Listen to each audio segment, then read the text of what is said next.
One night on October 1990, a girl named Tina Salvatore gets followed by a sussy car. It follows her like it's my debt collectors. She eventually escapes, flagging down a passing truck. In the Kern County Sheriff's Department, Captain Henry Davis orders Deputy Sheriff Joe Deacon to drive to the Los Angeles County Sheriff's Department to collect a distinct pair of boots that will be presented as robbery evidence at the preliminary the next day in order to press charges. Deacon talks to LASD Captain Carl Ferris, whom he knows because he's a former LA Sheriff's detective. Ferris tells him he'll release the boots if there's no match after testing, which Deacon's CO has agreed to. After leaving Ferris's office, Deacon listens in at the press conference, where Detective Jimmy Baxter is answering the press's questions as they're under scrutiny for still having no leads nor suspects after 4 dead girls in 2 months. After the press conference, Ferris informs Baxter that he has been advised to reach out to the FBI for help at some point, which puts more pressure on Baxter. Deacon reunites with Detective Sal Rizzoli, who invites him to coffee. When Detective Jamie Estrada arrives and informs Baxter that the corpse of a woman named Julie Brock has been found, Baxter, aware that Deacon was a great detective, invites Deacon to join him, Rizzoli, and Estrada at the crime scene so he can help. The detectives enter Brock's apartment through its window, and upon inspecting the crime scene, Baxter wonders why the corpse is leaning on the apartment door and is not on the spot where she died. Baxter orders the window where the killer exited to be dusted after Deacon points it out. Deacon realizes that someone will have an unobstructed view of the corpse if that person is looking through her window from a window in an adjacent building. Deacon heads to that building, where he finds a chair, which he sits on while looking at Brock's corpse. Because of this, he deduces that someone has been watching Brock from that spot.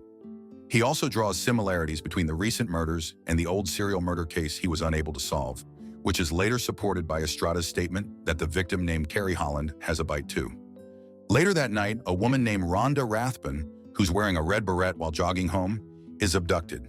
The next morning, Davis informs Deacon that they don't need the boots anymore, and Baxter thanks Deacon for the huge lead. He informs him that they've picked up a man named Stan Peters on a Rami warrant for questioning since he has been picked up twice for peeping in the victim's neighborhood and is a known sex offender. Baxter questions Peters while Deacon watches through the one-way mirror. When Baxter mentions that he's a KSO, Peters says he was just peeing in an alley.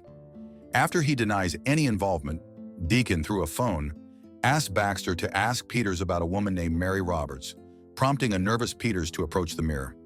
Later, Deacon informs Baxter that Peters was a suspect in the case he was working on. Flo Dunnigan, the woman who will be doing Brock's autopsy and his old friend, informs Deacon that the dental on the bite is inconclusive, and the killer moved the corpse and placed the garbage bag over her head when he returned. She adds that the killer's saliva has traces of sodium benzoate, which is used in mouthwash and toothpaste. The killer gave her a post-mortem shave, and she had one good meal before she died. When he asks her to give him his old case file, she gives it to him but warns him that she can't be there for him again if something goes wrong. Later, Dunnigan shows Deacon her keychain and says it's to remind her of what they did. Deacon revisits Brock's apartment, where Brock's landlady tells him that Brock's fridge has been broken for a week, but the milk and beers are still okay. She adds that she had called a nearby shop called a BC Appliance to repair it before Brock died. Deacon stays at the St. Agnes Hotel, where he tears up as he stares at the photos of the victims of his unsolved case. Ferris informs Baxter that Peters had taken his life the night before. He adds that Deacon worked in a case so hard 5 years ago that he got a suspension, a divorce, a triple bypass, and a complete meltdown, all in 6 months, and that he is his replacement.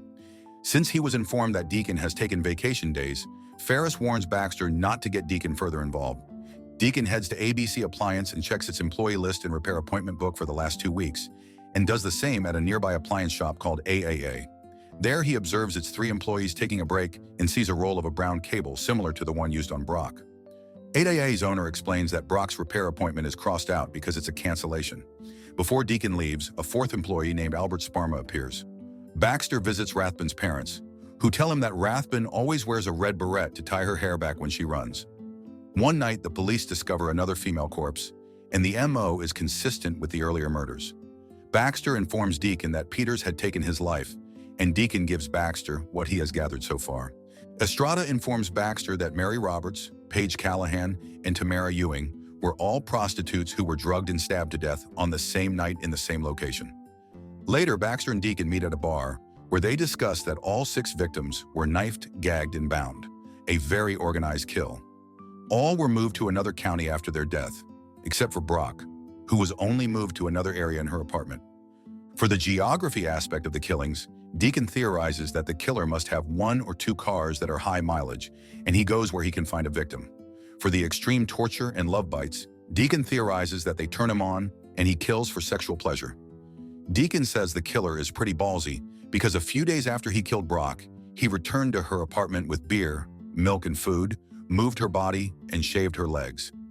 Baxter adds that Brock was a strict vegetarian, but partially digested meat was found in her stomach, to which Deacon guesses that she might have been threatened to eat it.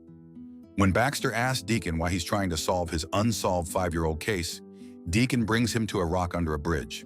There, Deacon shares that that night, 2 victims, who were still warm when they found them, were placed on the rock, posed facing each other after being drugged elsewhere, and stabbed to death. There were bags over their heads and they were laid down like the rock was a table, like a tea party where the guests fell asleep. When Baxter asks where the 3rd victim was, Deacon says she was close by. Deacon tells Baxter that sometimes a case will still be unsolved even if there are pieces of evidence, but the case is a detective's lifelong responsibility. He is the victim's angel. He adds that he just wants to close his case like how he wants to close his. On their way home, they discuss the possibility that the killer of their cases might be the same person. Baxter informs Deacon that 2 of the 5 appliance store employees have records, and that Brock's last supper was roast beef. Deacon begins to investigate Albert Sparma. He heads to his residence and inspects his green car, which has high mileage, pretending to be interested in buying a car he's selling. When Sparma goes to throw trash, Deacon interviews him about his car, asking, "How's the trunk space? Component placement?" But Sparma says it's not the car he's selling. Later at the hotel, Deacon calls Rizzoli, asking him to run a DMV check on Sparma and check if he has sold cars in the last few months. Upon looking through Sparma's trash bag's contents, Deacon finds a half-eaten leftover pizza, which he has Dunnigan examine. Although it's inconclusive, there are some similarities to both Brock and Ewing. Tailing Sparma, Deacon sees him having his lunch break at a place across OARA that serves roast beef, going to a strip club after work, and talking to hookers, which makes him look like a possible suspect. The next day, Deacon tails Sparma on the freeway, but Sparma realizes this and plays with him near mile marker mile 467. Sparma then passive-aggressively asks Deacon, "How's the trunk space?" like a subtle threat, and drives away. Deacon calls Baxter to ask where they found the 2nd victim, to which Baxter says they found her a couple of 100 yards after 126, and the nearest mile marker is mile 467, a piece of information that went out over dispatch but never given to the press. After Deacon hangs up, Rizzoli informs Baxter that Topanga Tow found an abandoned harvester registered to Sparma 2 weeks ago, which was not reported stolen, prompting Baxter to have it checked. Baxter orders Estrada to pick up Sparma with Deacon and another officer, and when they get there, Sparma seems to be expecting them. Meanwhile, the ident lab informs Baxter that the fingerprint match is inconclusive. Salvatore describes her pursuer to Baxter, but since it was dark, she's unsure if she can identify him, even if she's shown photos. In the interrogation room, Rizzoli informs Baxter that Sparma's harvester is clean. Meanwhile, Salvatore, who's on her way back to Estrada's desk from the restroom, sees a handcuffed Sparma being escorted. Sparma sees her but doesn't flinch. In the interrogation room, Sparma tells Baxter that he knows a lot because he's a crime buff. He says he reported his harvester stolen and he's not the killer. Sparma, who's visibly enjoying the interrogation, is given an envelope full of crime scene photos. As Sparma browses it, Deacon asks him about mile marker, mile 467, and confirms that Sparma has an erection. Sparma laughs, provoking Deacon more into an angry outburst. Later, Salvatore is provided with photos to identify her pursuer.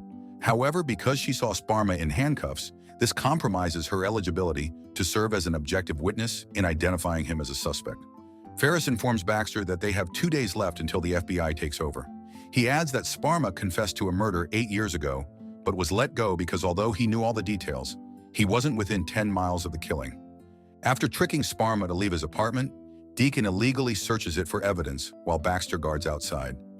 Deacon finds dentures and newspaper clippings of murder cases, including his and Baxter's, under Sparma's floorboards. Shortly after, Sparma's police scanner goes off saying, "Officer down, 10929 San Marina Street," which is Sparma's address.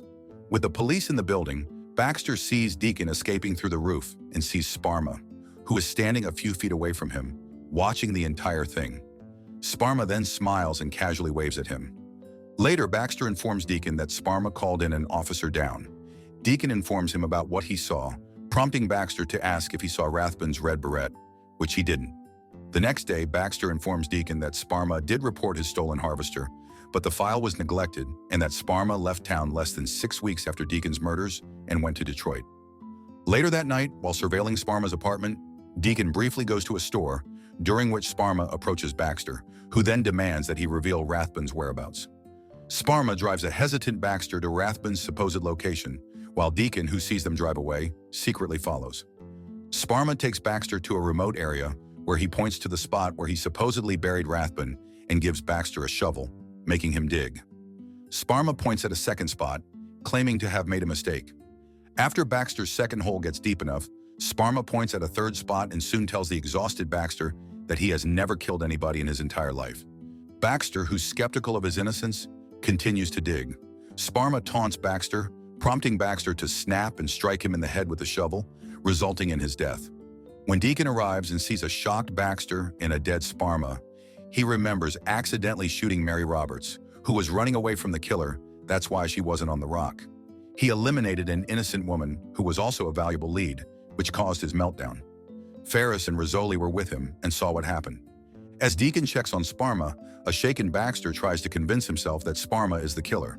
Deacon, who understands what he's feeling, tells him that he can't do anything about it anymore. He instructs him to say nothing and to bury Sparma at least 4 feet deep. Deacon heads to Sparma's apartment and collects Sparma's belongings. He takes Sparma's green car somewhere and gives the keys to a random guy on the street.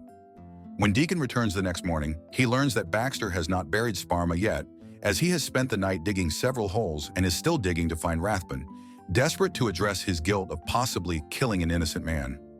Deacon tells him he has taken care of it and instructs him to tell Ferris that Sparma was a wash, that he needs to take a break for a couple of weeks, and that he has left town. He advises him to forget about Sparma, otherwise he'll haunt him forever. Deacon leaves town, leaving his clothes and his unsolved case files in his hotel room. Meanwhile, the FBI takes over the case, back at square one. At the Baxter's residence, Baxter, who's visibly traumatized about something, receives an envelope from Deacon, which contains a red beret and a note saying "No angels." In his Kern County residence, Deacon burns Sparma's belongings. He remembers Dunnigan taking out the bullet, which she currently has as a keychain, from between Mary Roberts' breasts. Dunnigan told Ferris in an emotional Deacon that she's going to put multiple stab wounds as Roberts' cause of death. Deacon then hallucinated Roberts looking at him. Deacon also burns a brand new 4-piece beret set, which is supposed to have brown, red, white, and black berets. However, it's missing the red, and it seems to be the one he sent to Baxter to help him with his guilt. Subscribe for more videos like this. Turn on notifications and leave a like. It really helps the channel.